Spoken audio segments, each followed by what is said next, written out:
I found out that my daughter was at the ER and couldn't get treatment because my wife was nowhere to be found. I checked her location, which pointed to a hotel.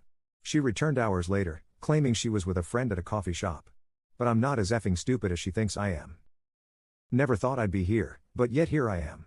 This weekend, my wife, 38F, and our daughter, 13F, went to visit her mom.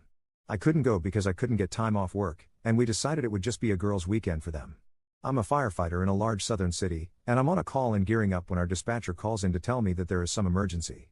I'm not really needed on the work call, so I get my cell phone and find a bunch of texts from my kid and a couple from a number I don't have in my phone. In the course of about 11 text messages, I learned that my daughter has gone ice skating, fallen, and broken her wrist. She's in the emergency room but cannot get treatment because no one can find my wife. The number that I don't know belongs to a friend of my wife, who has gone to the emergency room to sit with my kid. She was the chaperone for the girls who had gone skating. So I call this friend, and after a lot of hemming and hawing, she admits that wifey has gone to dinner with some random guy. Well, we always leave our location shared with the family because of my job. Sure enough, I pull up an address and Google it, and it's a fucking hotel. This was 10 p.m. It's now almost 4 hours later, and she hasn't answered my texts, but she did finally call our kid. I gave permission and insurance information, and she got a cast and a referral to see an orthopedist when she gets home. The friend took our daughter back to her grandmother's and texted me. She said, "I'm sorry you had to find out this way about a guy's name. Apparently, it's been going on every time she's gone home that I haven't gone. Meanwhile, I've worked countless hours of overtime to pay off our house, take us on nice vacations, and send our daughter to the most expensive private school in our city. I'm a fool." Update: my wife claims that this guy is just a friend and that they were at a coffee shop the whole time. She really must think I'm stupid. I pay all of our bills, so I logged into our cell phone account and found one particular number that she has called and texted far more than any other. I haven't confronted her other than to say that I was disappointed that she wasn't there when our daughter truly needed her. I've taken a few other steps to protect myself, but I'm not going to discuss them here.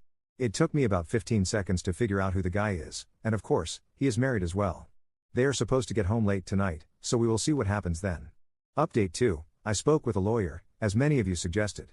During that conversation, I realized that she doesn't really have a lot of access to money that is hers. I removed her as an authorized user of my credit cards and put two-factor authentication on just about anything else that she might try to get her hands on. I pulled my credit report and discovered that she opened a joint credit card I didn't know about. Since I'm on the account as well, I was able to log in and print out the charges, a basically perfect timeline of restaurants and hotels that she has paid for. It turns out she also has accounts on Tinder and Bumble, which showed up when I combed through the last few phone bills.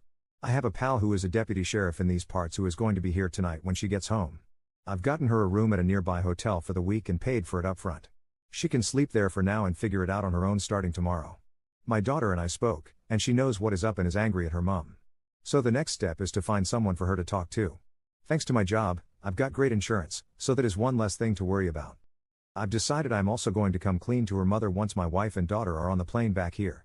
I'm taking a couple of days off to deal with this. Thanks for the advice, everyone. I'll probably yank these posts down tonight or tomorrow, so if you have any other last-minute advice, now is the time. Final update: this will be the final update on this sad situation. First off, thanks to everyone who weighed in. It's amazing the number of fellow firefighters and Leos I've heard from who are in similar situations. I took a few days of personal time away from the job to deal with all of this. The STBXW and our daughter returned home late Sunday, and my daughter immediately fled to her room and closed the door. My wife said something along the lines of, "I guess you must be pretty mad at me," and I told her the truth. That I was numb. The anger would come later, and it would be best if she was somewhere else for a while. My friend, the deputy sheriff, was there and said he would sit on the deck and be there if I needed him. I told the wife that I was recording this conversation to protect me and my rights as a husband and father, and she said fine. I suspected at this point that she really seemed to think that she was going to talk her way out of it.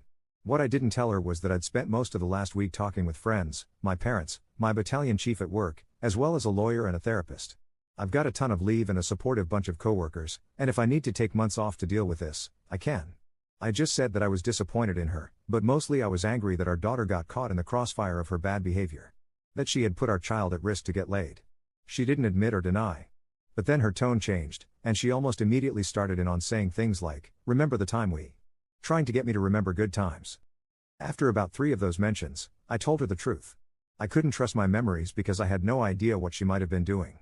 When that didn't work, she went into the whole "I was lonely because you were working so much" crap. I reminded her that we made a deal about how to pursue a future where we could retire early. I got so mad at this point that I pointed out to her that if she had behaved, we could have retired when she was 48 or so. But I wanted her to remember that promise because now she is going to have to work for herself. I'm not usually a vindictive person, but I like the idea of her having to work until she's 70 years old and being angry every time she gets dressed to go to a job that she hates. Side note, one of my work buddies who is also married, he and his family have vacationed with us a couple of times too, made this observation. Every time we've gone somewhere, there's been a day or two where the wife has contrived an excuse to be apart from the family. So I played a hunch and said something like, "This wasn't the first time. This was just the first time you got caught." And she just hung her head and very quietly said yes. So I have that admission on tape. She went to the hotel without objection. She wrote me long emails saying things like "I'm sorry and I am not sure why I did what I did." I did not reply. Before she even got home, I'd spoken with her mother and told her about the fact that she was at a hotel with another man while her daughter was in the emergency room, and also about the credit card that she opened. Her mother did not say much, but I told her that if I had any inkling that she was aiding and abetting the wife's bad behavior, I would severely limit her access to her granddaughter. That was probably a mistake on my part, but I was just so fucking angry. The mother-in-law swears that she knew nothing and that she was worried sick that something had happened to my wife when no one could reach her. I also told the mother-in-law that I was not going to allow the wife back into the house if I could do so. And that I expected her to understand that I've never yelled or hit or cheated or done anything else other than the things I promised to do when we got engaged. That seemed to resonate with her.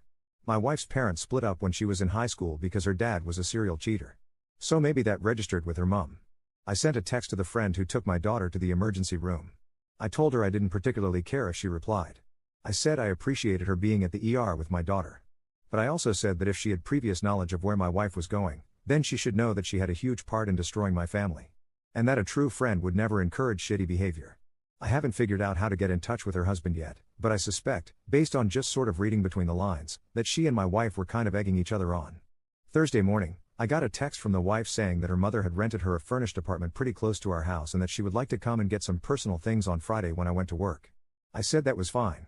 I should point out that during all of this, she only texted our daughter one time, and even in her communications with me, she never even asked about her. When she told me she got the apartment, she didn't ask if our daughter could come visit. I told her that I wasn't working on Friday but that I would be out of the house for a couple of hours so she could get some things. I left, but I had a process server waiting across the street, and when she pulled up in the driveway, he handed her divorce papers. They included a notice from my attorney that I intend to file for sole custody and that she would have visitation rights. She called my voicemail, and she was almost incoherent with rage. I've never heard her so angry or, frankly, sounding so unbalanced. Also, my lawyer had a very good suggestion that I will pass along for anyone else in this position. I got a new cell phone. I don't carry the phone that has the number the wife knows. I've only given a few people the new number: my lawyer, my sister, my daughter, my boss, and a couple of good friends from work. I take a look at the old phone once a day to see if there's anything I need to deal with. I know there's a lot of other advice out there that I did not touch on, but there is no need for a paternity test because my daughter looks exactly like me. I will get an STD panel, but I don't think that's an issue either. My lawyer did get notified that the wife has hired a lawyer. But I made it clear that I'm going to stay in the house, and the daughter is going to stay there with me. I may have to write her a large check, thanks to the vagaries of family law, but at this point, I really don't give a damn. I'd probably add a zero to the check if I could get rid of her 6 months earlier.